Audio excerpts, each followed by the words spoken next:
Setiap golongan dari pelaku bid'ah senantiasa mengarahkan Al-Quran kepada bid'ah dan kesesatannya serta menafsirinya berdasarkan mazhab dan pendapat yang dianutnya. Namun Al-Quran senantiasa terhindar dan terjaga dari semuanya itu. Dalil lainnya yang menunjukkan bahwa perbuatan manusia itu merupakan ciptaan Allah Azza wa Jalla adalah firman Allah berikut ini, dan tidak datang seorang rasul pun kepada mereka melainkan mereka selalu memperolok-oloknya. Demikianlah, kami memasukkan rasa ingkar dan memperolok-olokkan itu ke dalam hati orang-orang yang berdosa, orang-orang kafir. Mereka tidak beriman kepadanya, Al-Quran, dan sesungguhnya telah berlaku sunatullah terhadap orang-orang yang dahulu, Surat Al-Hijr ayat November 13. Pengertian tersebut dalam surat yang lain, yaitu pada surat Asy-Syu'ara, dan kalau Al-Quran itu kami turunkan kepada salah seorang dari golongan bukan Arab, lalu ia membacakannya kepada mereka, orang-orang kafir, niscaya mereka tidak akan beriman kepadanya. Demikianlah kami masukkan Al-Quran ke dalam hati orang-orang yang durhaka. Mereka tidak beriman kepadanya, hingga mereka melihat azab yang pedih. Surat Asy-Syu'ara, ayat 198201. Ibnu Abbas mengatakan, syirik itu masuk ke dalam hati para pendusta seperti masuknya benang ke lubang jarum. Abu Ishaq mengatakan, artinya, sebagaimana Allah Azza wa Jalla telah berbuat terhadap orang-orang yang durhaka yang memperolok-olok para rasul, demikian juga dia memasukkan kesesatan ke dalam hati orang-orang yang durhaka. Para ahli tafsir masih berbeda pendapat mengenai dhamir, kedustaan, pada firman Allah, naslukuhu. Mengenai hal ini, Ibnu Abbas mengatakan, artinya, kami masukkan syirik ke dalam hati mereka. Hal yang sama juga dikemukakan oleh Hasan Basyari. Al-Zujaj dan yang lainnya berpendapat, maksud dhamir, kedustaan, itu adalah kesesatan. Sedangkan Rabi bin Anas mengatakan, yakni al-istihza, memperolok-olok. Dan Al-Farra mengatakan, dhamir itu berarti kedustaan. Semua pendapat di atas kembali ke satu hal. Kedustaan, olok-olok, dan syirik merupakan perbuatan mereka itu sendiri. Dan Allah Subhanahu wa Ta'ala memberitahukan bahwa Dia yang memasukkannya ke dalam hati mereka. Mengenai hal ini, penulis berpendapat, secara lahiriah, dhamir, kedustaan, yang terdapat dalam firman Allah, la yu'minuna bihi, mereka tidak beriman kepadanya, adalah kedustaan yang terdapat pada firman Allah, salaknahu, demikianlah kami memasukkannya. Sehingga dengan demikian tidak benar jika makna firman Allah itu diartikan, mereka tidak beriman kepada syirik kedustaan, dan olok-olok. Hal itu menunjukkan bahwa semua pendapat di atas tidak benar. Dan dhamir, kedustaan, tersebut sebenarnya kembali kepada Al-Quran. Jadi, orang-orang yang tidak beriman kepadanya, Al-Quran, itulah mereka yang dimasukkan ke dalam hatinya Al-Quran. Jika ditanyakan, bagaimana mungkin salakahu itu diartikan memasukkan Al-Quran ke dalam hatinya, sedang mereka mengingkarinya? Pertanyaan tersebut dapat dijawab, ayat tersebut berarti, Allah memasukkannya ketika mereka dalam keadaan tidak beriman, lalu Al-Quran itu masuk ke dalam hatinya sedang ia dalam keadaan mendustakannya, sebagaimana Al-Quran itu masuk ke dalam hati orang-orang yang beriman sedang mereka dalam keadaan membenarkannya. Makna itulah yang mungkin dimaksudkan oleh ulama yang berpendapat bahwa dhamir, kedustaan, tersebut kembali kepada kedustaan dan kesesatan. Jadi firman Allah itu berarti, jika Al-Quran itu masuk ke dalam hatinya, maka mereka mendustakannya. Dan dengan demikian itu telah masuk ke dalam hatinya kedustaan dan kesesatan. Dan jika ditanyakan, apa manfaatnya memasukkan Al-Quran ke dalam hati mereka sedang mereka sendiri tidak mempercayainya? Untuk menjawab pertanyaan tersebut dapat dikatakan, yang demikian itu dimaksudkan agar Al-Quran itu menjadi alasan bagi Allah atas mereka. Dalil lain yang menunjukkan penciptaan perbuatan manusia oleh Allah Azza wa Jalla adalah firman Allah, tidakkah engkau melihat, bahwasanya kami telah mengirim syaitan-syaitan itu kepada orang-orang kafir untuk menghasut mereka berbuat maksiat dengan sungguh-sungguh. Surat Maryam ayat 83. Pengiriman di sini bersifat kaunika dari takdir, seperti halnya pengiriman angin. Dan bukan berarti pengiriman yang bersifat dini syar'i, hukum agama. Pengiriman ini berbeda dengan pengiriman yang dimaksudkan dalam firman Allah berikut ini. Sesungguhnya hamba-hambaku, kamu tidak dapat berkuasa atas mereka. Surat Al-Isra ayat 65.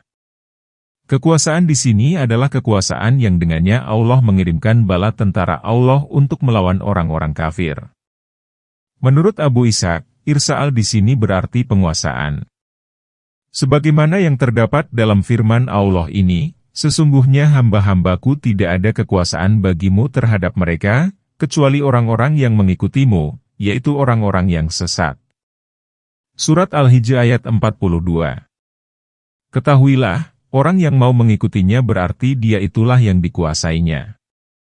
Hal itu didasarkan pada firman Allah Azza wa Jalla berikut ini, sesungguhnya kekuasaannya, syaitan, hanyalah atas orang-orang yang mengambilnya jadi pemimpin dan atas orang-orang yang mempersekutukannya dengan Allah. Surat An-Nahl ayat 100. Demikian juga firman Allah, untuk menghasut mereka berbuat maksiat dengan sungguh-sungguh. Surat Maryam ayat 83. Paham Qadariyah adalah faham yang mengakui tidak adanya takdir, mengatakan, firman Allah Subhanahu wa Ta'ala, Arsalna al-syayatina, alal-kafirin, berarti Allah biarkan di antara mereka. Jadi artinya bukan penguasaan. Sedangkan Abu Ali mengatakan, ayat itu berarti, kami biarkan syaitan-syaitan itu bersama orang-orang kafir, tidak ada yang melarang dan memperingatkan mereka. Kondisi seperti itu jelas berbeda dengan apa yang dialami oleh orang-orang mukmin. Al-Wahhadi mengatakan, pengertian tersebut yang menjadi arah pendapat paham Qadariyah mengenai makna ayat. Lebih lanjut ia mengatakan, padahal makna yang sebenarnya bukan yang mereka jadikan sasaran tersebut. Dan Abu Ishaq mengatakan, yang jelas, syaitan-syaitan itu dikirim kepada orang-orang kafir. Syaitan-syaitan itu memang diciptakan untuk memperteguh kekufuran mereka tersebut. Sebagaimana yang difirmankan Allah, barang siapa yang berpaling dari ajaran Tuhan yang Maha Pemurah, Al-Quran, kami adakan baginya syaitan, yang menyesatkan, maka syaitan itulah yang menjadi teman yang selalu menyertainya. Surat Az-Zuruf ayat 36. Dia juga berfirman, dan kami tetapkan bagi mereka teman-teman yang menjadikan mereka memandang bagus apa yang ada di hadapan dan belakang mereka, Surat Fussilat ayat 25. Menurut penulis, Ibnu Qayyim, al-irsa'al berarti al-taslit, penguasaan.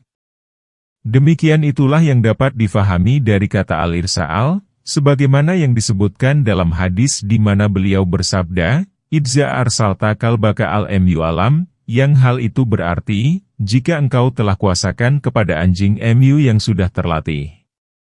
Dengan demikian jika anjing itu dibiarkan saja tanpa perintah, lalu ia menerkam buruannya, maka hal itu sama sekali tidak diperbolehkan.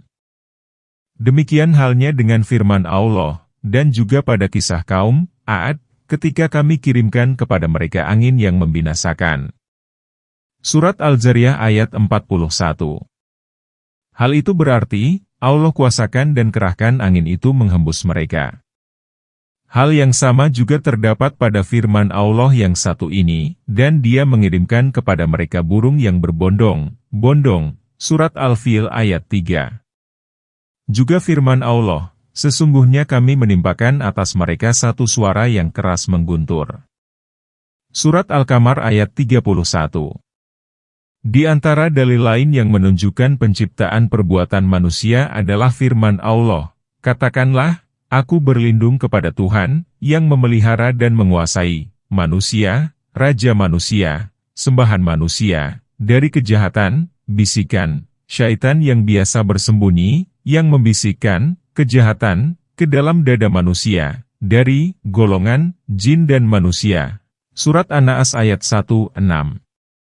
Demikian juga firman Allah, "Ya Tuhanku, aku berlindung kepadamu dari bisikan-bisikan syaitan dan aku berlindung pula kepadamu, ya Tuhanku, dari kedatangan mereka kepadaku." Surat Al-Mukminun ayat 97-98. Dan firman Allah yang lain, "Apabila kamu membaca Al-Quran, maka hendaklah kamu meminta perlindungan kepada Allah dari syaitan yang terkutuk." Surat An-Nahl ayat 98. Sebagaimana diketahui, perlindungan dari syaitan itu tidak dengan membunuhnya dan tidak juga membinasakan berbagai sarana tipu daya yang dipergunakannya, tetapi dengan menghindarkannya dari godaan syaitan serta memagarinya dari upaya tipu dayanya. Hal itu menunjukkan bahwa perbuatan syaitan itu telah ditetapkan oleh Allah Subhanahu wa Ta'ala. Jika menghendaki, maka dia akan membiarkannya menggoda manusia, dan jika tidak maka dia akan menghalanginya dari manusia. Paham Qadariyah adalah faham yang mengakui tidak adanya takdir, menjadikan ayat ini untuk menolak pendapat Jabariyah. Paham ini tidak mengakui hakikat perlindungan itu meskipun mereka mengakui adanya hakikat isti'adzah, permohonan perlindungan, tersebut dari manusia. Sedangkan paham Jabariyah menetapkan hakikat perlindungan itu sendiri tetapi tidak menetapkan hakikat isti'adzah, permohonan perlindungan, dari manusia karena menurutnya isti'adzah, permohonan perlindungan, itu merupakan perbuatan Tuhan itu sendiri, sebagaimana i'adzah, perlindungan, itu merupakan perbuatan Allah. Kedua paham tersebut benar-benar dalam kesesatan dan menyimpang dari jalan kebenaran. Dalil lain yang menunjukkan penciptaan perbuatan manusia oleh Allah adalah firman Allah, "Bersabarlah, hai Muhammad, dan tiadalah kesabaranmu itu melainkan dengan pertolongan Allah." Surat An-Nahl ayat 127, demikian halnya dengan firman Allah yang berikut ini, "Dan tidak ada taufik bagimu melainkan dengan pertolongan Allah." Surat Hud ayat 88.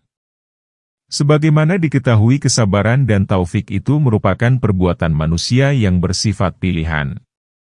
Melalui ayat di atas Allah memberitahukan bahwa taufik itu berada pada Allah dan bukan pada hamba Allah. Oleh karena itu dia memerintahkan untuk melakukannya menjadikan sabar merupakan perbuatan Tuhan sedangkan sabar itu sendiri merupakan perbuatan manusia. Oleh karena itu dia memuji orang-orang yang memohon kepada Allah supaya diberi kesabaran di mana Allah berfirman, ketika mereka nampak oleh Jalut dan tentaranya mereka pun Talut dan tentaranya berdoa, "Ya Tuhan kami tuangkanlah kesabaran atas diri kami dan kokohkanlah pendirian kami dan tolonglah kami terhadap orang-orang kafir." Mereka tentara Talut mengalahkan tentara Jalut dengan izin Allah. Surat Al-Baqarah ayat 250251. Dalam ayat tersebut di atas terdapat 4 dalil. 1. Ucapan mereka, "Tuangkanlah kesabaran atas diri kami." Kesabaran merupakan perbuatan mereka yang bersifat ikhtiari. Mereka memohon dari Allah jika menghendaki dan mengizinkan, Allah akan memberi mereka, dan jika menghendaki pula, Dia akan menahannya. 2. Ucapan mereka, "Dan kokohkanlah pendirian kami." Kokoh pendirian merupakan perbuatan yang bersifat ikhtiari. Pengokohannya itu sendiri merupakan perbuatan Tuhan sedangkan kokoh pendirian merupakan perbuatan manusia. 3. Ucapan mereka, "Tolonglah kami terhadap orang-orang kafir." Mereka memohon kemenangan yaitu dengan memperkuat kemauan mereka, memberikan sugesti, menanamkan kesabaran, memperkokoh pendirian, dan menumbuhkan dalam hati musuh rasa takut dan guncang sehingga dengan demikian tercapailah kemenangan tersebut. Kemenangan itu baik diperoleh melalui perbuatan anggota tubuh, yaitu melalui kemampuan dan pilihan manusia, maupun melalui alasan, penjelasan, serta ilmu dan hal itu termasuk perbuatan manusia.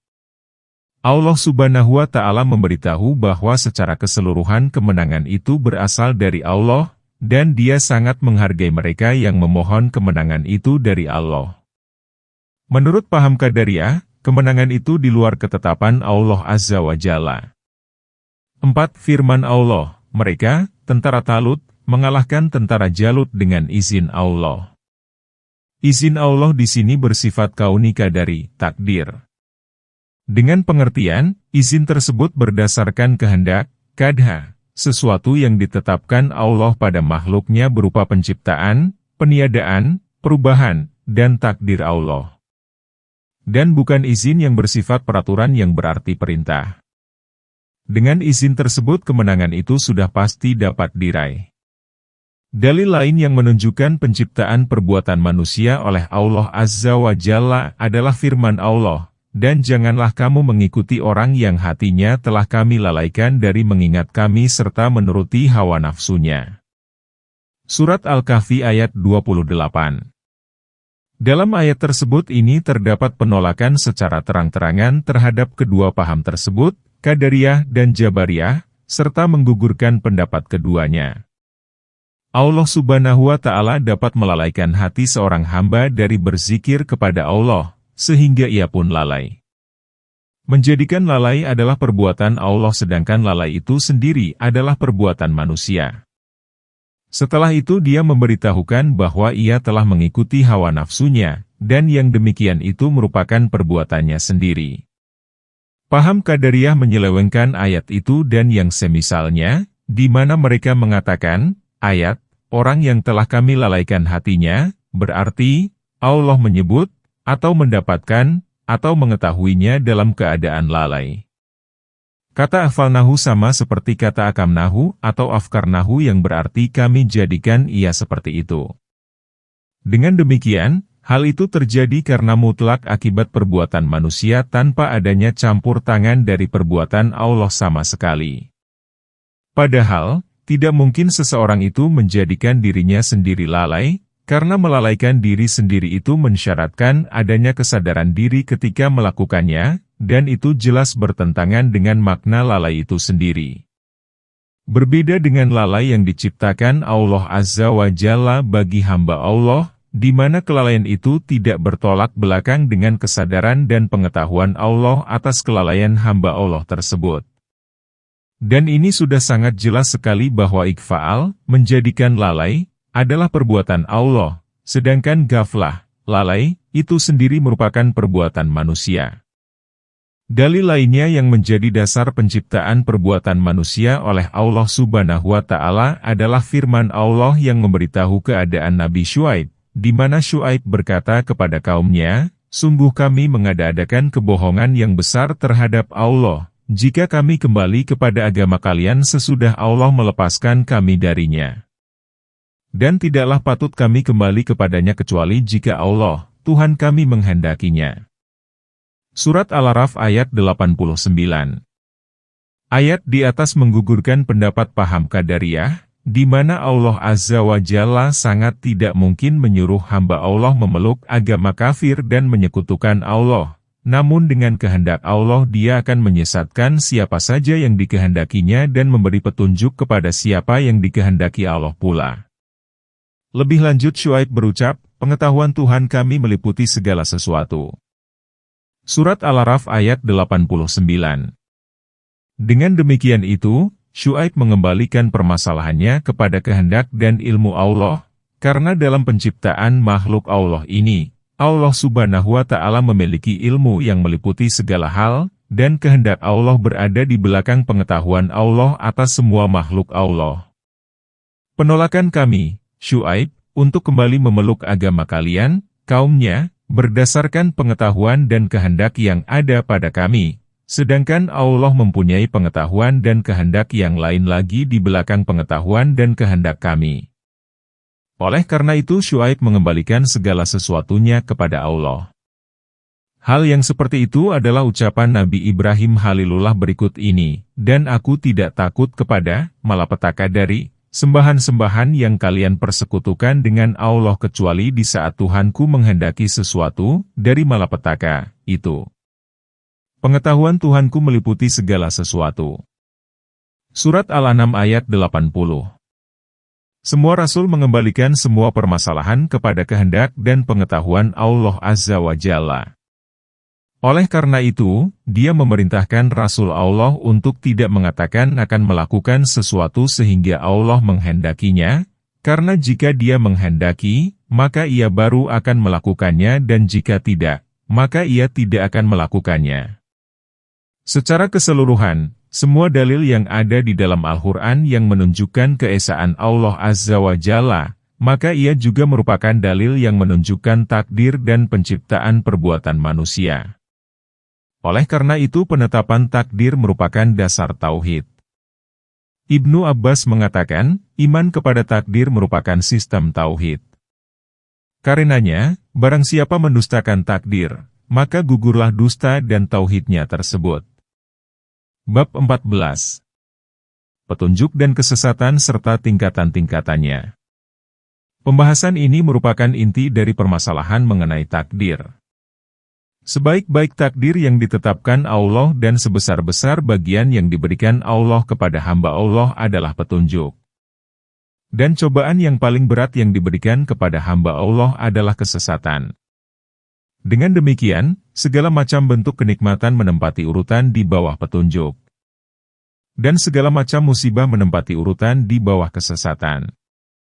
Semua rasul dan kitab Allah telah sepakat mengakui bahwa Allah Subhanahu wa Ta'ala akan menyesatkan siapa saja yang dikehendaki Allah dan memberi petunjuk kepada siapa yang dikehendaki Allah pula. Barang siapa diberi petunjuk oleh Allah, maka tiada kesesatan baginya, dan barang siapa disesatkan Allah, maka tiada jalan petunjuk baginya. Pemberian petunjuk dan penyesatan itu berada di tangan Allah Azza wa Jalla, sedangkan manusia disebut sebagai yang mendapat petunjuk atau yang sesat. Dengan demikian, pemberian petunjuk dan penyesatan merupakan perbuatan Allah Azza wa Jalla, sedangkan petunjuk dan kesesatan itu sendiri merupakan fi'il, perbuatan, dan kasb, usaha, manusia. Sebelum membahas lebih jauh mengenai petunjuk dan kesesatan ini, perlu kiranya dikemukakan di sini 4 tingkatan petunjuk al-huda, petunjuk, dan al-dalal, kesesatan, dalam Al-Quran. Pertama, petunjuk yang bersifat umum, yaitu petunjuk yang diberikan kepada setiap individu yang mengantarkan kepada kebaikan hidupnya. Kedua, petunjuk dalam pengertian bayan, penjelasan bagi semua umat manusia, pengajaran, dan seruan kepada kebaikan hidup akhirat. Petunjuk ini khusus diberikan kepada para mukallaf, pribadi muslim yang sudah dapat dikenai hukum. Tingkatan kedua lebih khusus dari tingkatan pertama dan lebih umum dari tingkatan setelahnya. Tingkatan ketiga, petunjuk yang merupakan suatu keharusan, yaitu hidayah berupa taufik dan kehendak Allah untuk memberikan petunjuk kepada hamba Allah.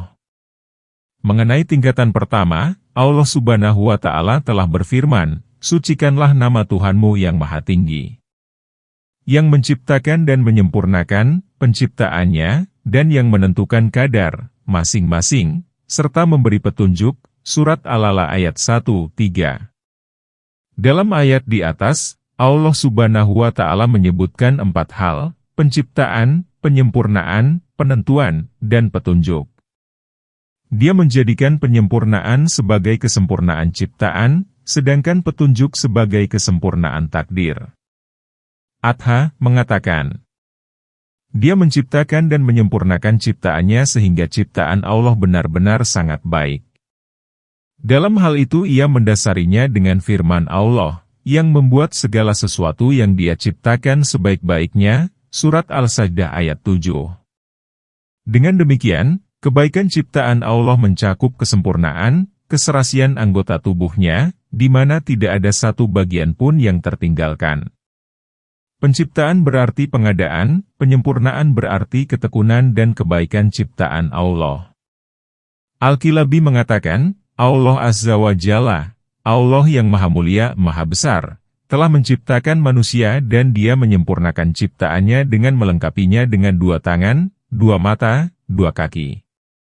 Yang demikian itu merupakan pengutamaan bagi umat manusia. Penyempurnaan ciptaan itu berlaku juga bagi seluruh makhluk Allah. Allah Subhanahu wa Ta'ala berfirman, dan jiwa serta penyempurnaan ciptaan-Nya, surat Al-Syam ayat 7, Dia juga berfirman, lalu Dia menyempurnakannya menjadi 7 langit, surat Al-Baqarah ayat 29.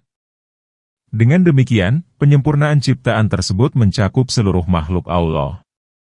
Dia berfirman, sekali-kali kamu tidak akan melihat dari ciptaan Tuhan yang Maha Pemurah sesuatu yang tidak seimbang. Surat Al-Mulk ayat 3.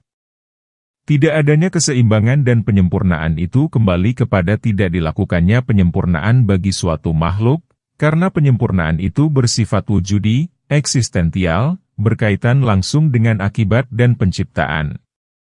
Dengan demikian, ketiadaan penyempurnaan itu merupakan kehendak Tuhan untuk memberi kesempurnaan.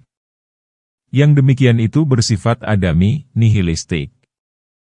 Cukup dengan tidak menciptakan dan memberi akibat. Perhatikan dan renungkanlah hal tersebut, niscaya akan hilang kebingungan mengenai firman Allah Azza wa Jalla. Sekali-kali kamu tidak akan melihat dari ciptaan Tuhan yang Maha Pemurah sesuatu yang tidak seimbang. Surat Al-Mulk ayat 3. Di mana ketidakseimbangan itu disebabkan tidak adanya kehendak dan penyempurnaan, sebagaimana kebodohan, tuli, buta, bisu disebabkan karena tidak adanya kehendak menciptakan dan mengadakannya.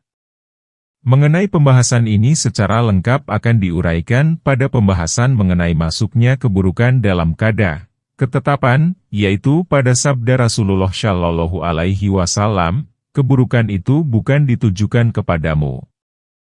Maksudnya, bahwa setiap makhluk itu telah disempurnakan penciptaannya oleh Allah Subhanahu wa Ta'ala pada tingkatan-tingkatan penciptaannya.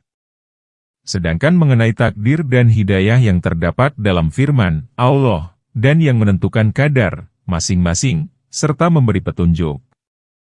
Muqatil mengatakan, Allah Azza wa Jalla telah menentukan penciptaan laki-laki dan perempuan, lalu Dia menunjukkan bagaimana ia, laki-laki, harus mendatangi, berhubungan badan, dengannya, perempuan.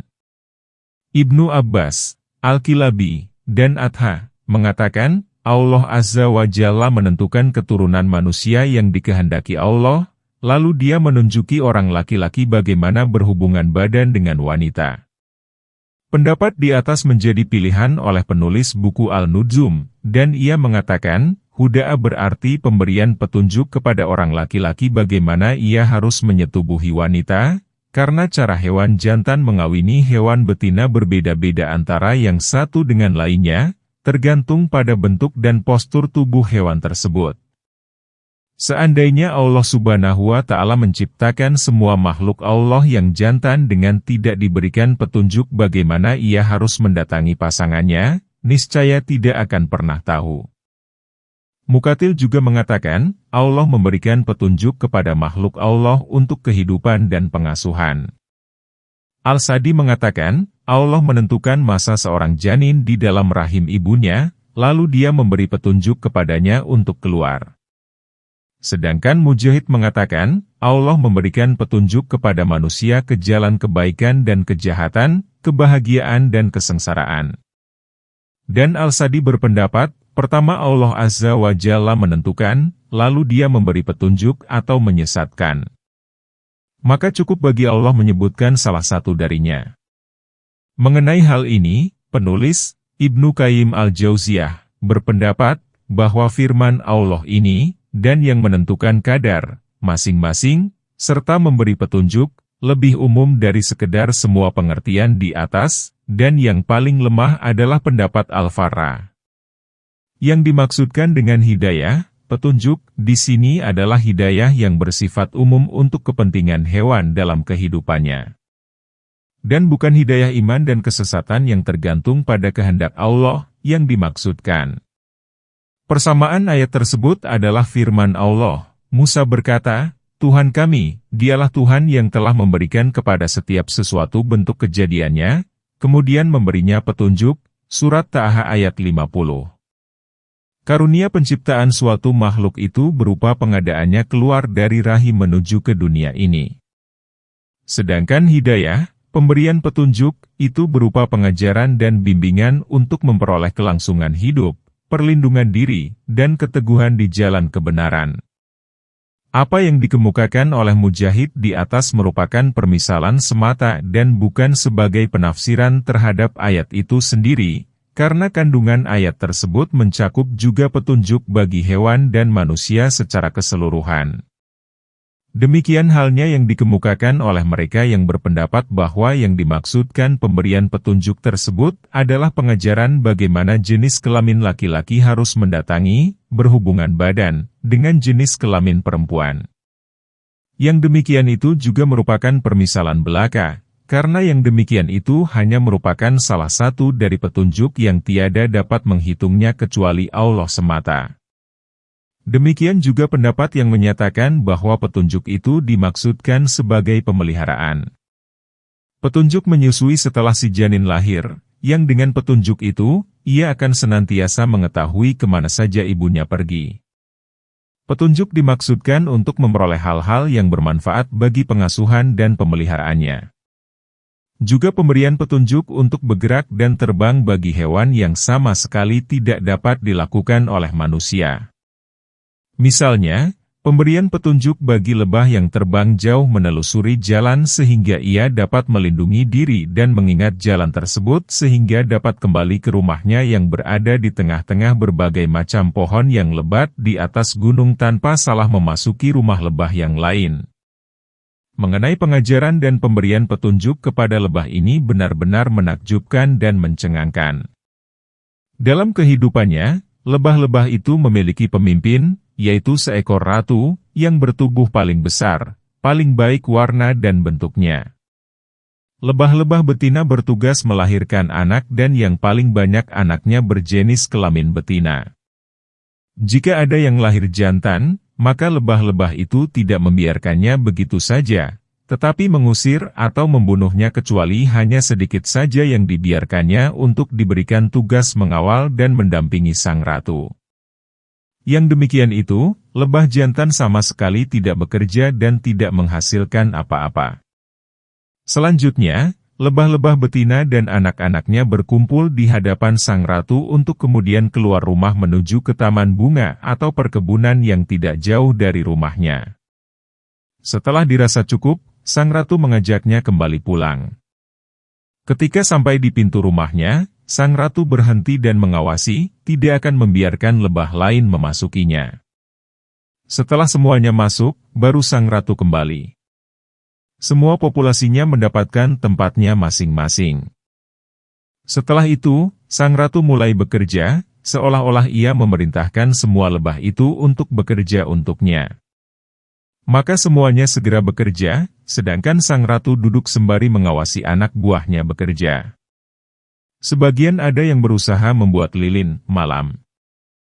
Kemudian lebah-lebah itu dibagi menjadi beberapa kelompok, ada yang ditugasi menjaga dan menemani sang ratu, tidak boleh meninggalkannya, tidak bekerja dan tidak mengusahakan apa-apa. Semuanya berada di sekeliling sang ratu, dan itulah lebah jantan. Kelompok yang lainnya bertugas mempersiapkan dan memproduksi malam, lilin, untuk selanjutnya dibuat tempat penyimpanan madu. Lebah itu mempunyai perhatian yang sangat besar terhadap madu, sehingga senantiasa membersihkan tempat itu dari segala macam kotoran termasuk kencingnya. Dan ada juga kelompok yang membuat rumah. Kelompok lainnya lagi mencari air. Yang lain lagi, bertugas membersihkan tempat tinggal dan tempat penyimpanan madu. Jika ada di antara mereka yang terlihat tidak mau bekerja dan memiliki karakter yang tidak baik, maka langsung dibunuh sehingga tidak merusak dan mempengaruhi yang lainnya. Pertama kali yang mereka bangun adalah singgasana sang ratu. Mereka membangun tempat tinggal bagi sang ratu berbentuk segi empat menyerupai tempat tidur dan sofa, di mana ia duduk dikelilingi oleh beberapa lebah yang menyerupai raja dan para pembantu setianya, yang mereka tidak akan pernah meninggalkannya. Di hadapan sang ratu dibuatkan semacam kolam yang berisi madu murni yang sangat jernih sebagai makanan dan minum sang ratu dan para pembantunya. Lebah-lebah itu membangun rumahnya penuh keseimbangan dan dalam bentuk heksagonal, seolah-olah mereka pernah membaca buku Euclides, seorang ahli geometri, sehingga mereka mengetahui keseimbangan bangunan tempat tinggalnya, karena dalam pembangunan rumah yang berbentuk heksagonal diperlukan kekokohan dan keluasan. Bentuk heksagonal berbeda dengan bentuk-bentuk lainnya, yang jika sebagian bentuknya digabung dengan bagian yang lain akan berubah menjadi lingkaran, yang sebagian lagi akan memperkuat dan memperkokoh bagian lainnya, sehingga tidak ada lubang meski sekecil apapun. Maha besar dan tinggi Allah yang telah memberikan inspirasi kepada lebah itu untuk membangun rumah sekokoh itu, yang tidak ada seorang pun dari manusia ini yang mampu membuatnya. Lebah-lebah itu tahu bahwa mereka harus membangun rumah yang bentuknya memiliki dua sifat. Pertama, sudut rumahnya itu tidak boleh sempit sehingga semuanya dapat dimanfaatkan. Kedua, tempat tinggal lebah itu harus efisien, di mana tidak ada satu bagian pun yang tidak terpakai. Dan mereka tahu bahwa bentuk yang memenuhi kedua sifat tersebut hanyalah bentuk heksagonal. Bentuk segi 3 atau segi 4. Meskipun semua bagian dapat dibangun, namun ujung dan sudutnya harus mengalami penyempitan. Atau bentuk-bentuk lainnya, meskipun bagian sudutnya luas, namun masih terdapat sela-sela yang tidak dapat dipergunakan. Sedangkan bentuk heksagonal memenuhi kedua sifat di atas. Oleh karena itu, Allah Subhanahu wa Ta'ala memberinya petunjuk untuk membangun rumahnya dalam bentuk heksagonal tanpa menggunakan penggaris atau alat-alat pengukur lainnya. Dan Allah Azza wa Jalla menjadikan manusia tidak mampu membuat rumah dalam bentuk heksagonal kecuali dengan alat-alat yang besar. Maha suci dan tinggi Allah yang telah memberikan petunjuk kepada hewan agar pergi menempuh jalan-jalan yang dapat melindungi dan mempertahankan kekuatannya, lalu kembali ke rumahnya untuk selanjutnya mengisi rumah-rumah yang masih kosong itu dengan madu yang segar, minuman, madu, yang bermacam-macam warnanya, di dalamnya terdapat obat yang menyembuhkan bagi manusia. Sesungguhnya pada yang demikian itu benar-benar terdapat tanda kebesaran Tuhan, bagi orang-orang yang memikirkan. Surat An-Nahl ayat 69. Seusai membangun rumah, mereka pergi dalam keadaan perut kosong menelusuri jalan berliku-liku dan menanjak, di hutan dan di pegunungan. Lebah-lebah mengisap sari-sari bunga hingga perutnya benar-benar penuh dan kemudian kembali pulang. Allah Subhanahu wa Ta'ala membuat pada mulutnya itu panah yang dapat mematangkan, sehingga apa yang dibawanya itu menjadi manis dan matang. Selanjutnya ia meletakkannya di rumah yang telah dibuatnya hingga penuh. Jika sudah penuh, maka ia langsung menutupnya dengan lilin yang sudah dibersihkan. Jika rumah, sarangnya itu sudah penuh seluruhnya, maka pindah ke tempat yang lain di dekatnya untuk membuat rumah kembali sebagaimana rumah yang pertama. Jika hawanya terlalu dingin dan keamanan tidak memungkinkan sehingga tidak mungkin untuk mencari sari, maka ia akan menetap di sarangnya dan untuk menghilangkan rasa haus dan laparnya maka mereka makan madu yang sudah disimpannya tersebut. Pada masa-masa produksi madu, lebah-lebah itu pergi pagi menelusuri jalan yang sangat jauh. Jika sore hari tiba, mereka kembali pulang ke sarangnya. Pada waktu kepulangan mereka itu, di depan pintu sarang itu telah berdiri penjaga pintu yang dibantu beberapa temannya. Setiap lebah yang akan masuk harus dicium oleh penjaga pintu itu, jika menemukan bau yang tidak enak atau melihat kotoran padanya, maka ia dilarang masuk dan menempatkannya di tempat tertentu sehingga semuanya kembali. Setelah itu, para penjaga itu kembali mendatangi lebah-lebah yang dilarang masuk itu untuk memeriksa keadaan mereka sekali lagi. Jika mereka menemukan ada yang membawa bau busuk atau najis, maka mereka akan memotongnya menjadi dua bagian. Sedangkan yang kesalahannya tidak terlalu berat, maka mereka akan tidak memperkenankan masuk ke sarang. Demikian itulah tugas para penjaga pintu setiap sore hari. Sedangkan sang ratu tidak banyak keluar, hanya pada waktu-waktu tertentu saja, yaitu ketika ia ingin jalan-jalan. Ketika itu ia akan pergi ke taman dan kebun berputar-putar mengelilinginya dijaga dan ditemani oleh pengawal dan pembantunya. Setelah selesai, mereka pun kembali ke sarangnya.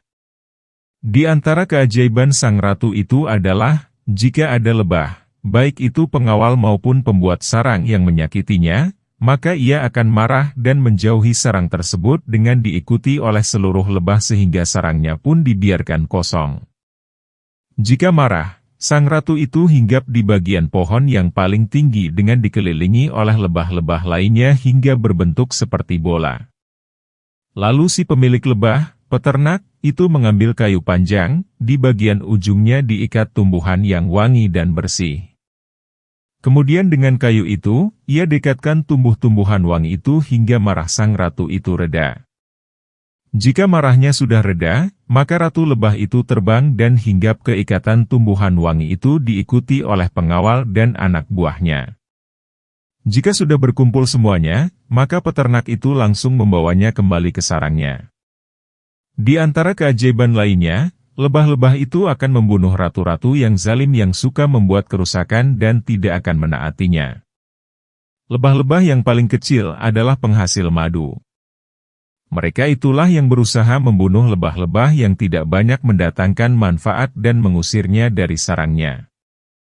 Jika ia melakukan itu, maka madu yang dihasilkannya pun benar-benar berkualitas. Dalam membunuh semuanya itu, ia melakukannya di luar sarang sehingga sarangnya benar-benar bersih dari bangkai. Ada di antara lebah itu yang berbadan besar tetapi tidak banyak memberi manfaat, yang antara dirinya dengan lebah penghasil madu senantiasa terjadi perseteruan. Lebah itulah yang menyerang dan membuka penyimpanan madu dan merusaknya. Namun lebah-lebah penghasil madu senantiasa menjaga dan melindungi madu-madu yang dihasilkannya.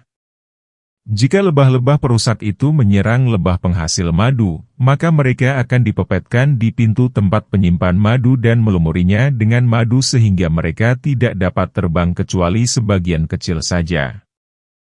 Jika pertempuran telah berakhir, maka lebah-lebah penghasil madu itu akan membuang lebah-lebah yang mati keluar dari sarangnya.